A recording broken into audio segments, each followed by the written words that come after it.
Why should the government be the arbiter of truth, though, when it has its own problems with that? The government's not going to be the arbiter of truth. Well, it does. ACMA, that's a government body that's creating the codes.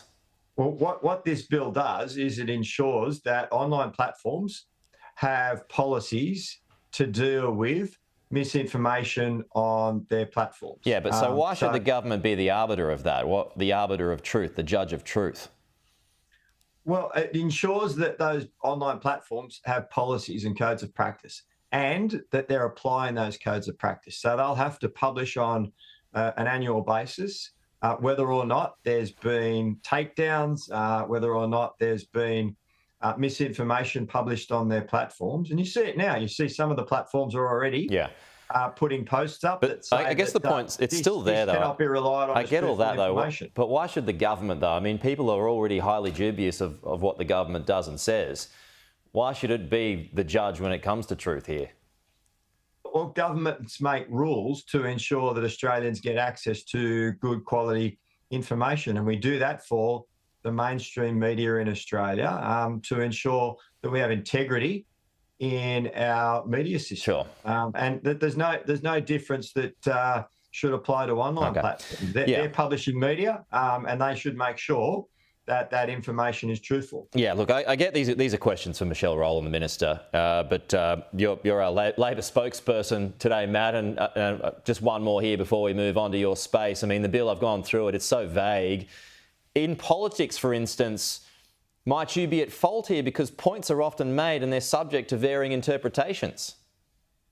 No, it's not at all about what's factual and what's not. It's about making sure that these platforms have codes of practice and policies to deal with misinformation. And you see it on many of their platforms already.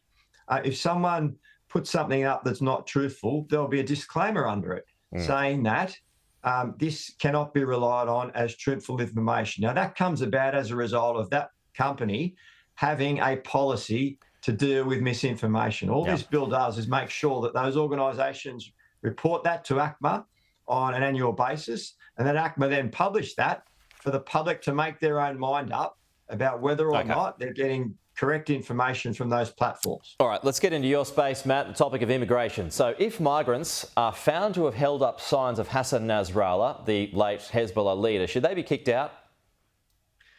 Well, we want to make sure that the conflict that we're seeing in the Middle East isn't brought over here to Australia to incite hatred and division in our community. So there are laws in place that ensure that Australians can't incite violence in manners such as that.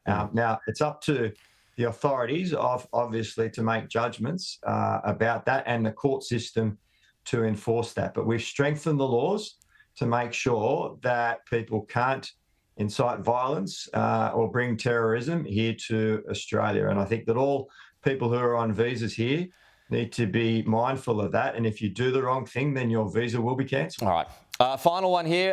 Another of your colleagues now, Jim Chalmers, he's going to be trumpeting economic management today when he announces a second straight surplus. The first time this has been done by a Labor Treasurer since Paul Keating. So it's a good headline, no doubt, but can you really celebrate it when folks can't pay their bills?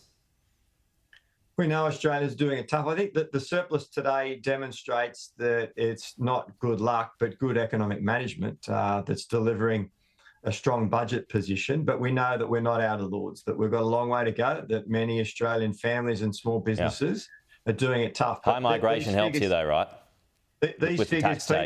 These figures demonstrate that we've got Australia moving forward again. Yeah, but is there Australians are in work than ever before. Is there a cheat here though with high migration? A higher tax take? No, the important thing is that we've had revenue upgrades, but we've saved 90% of those revenue upgrades. So like many Australian households that are saving more than they're spending, we're doing the same thing with the federal budget, and that's good economic management. That makes sure that we're getting Australia moving forward again. We've got more Australians in employment than ever before. We're training the next generation of Australians. We're on a pathway to net zero. And we're making sure that we're delivering cost of living relief that is targeted and doesn't add to inflation. We'll leave it there. Matt Thistlethwaite, thank you. As always, we'll chat to you again next week.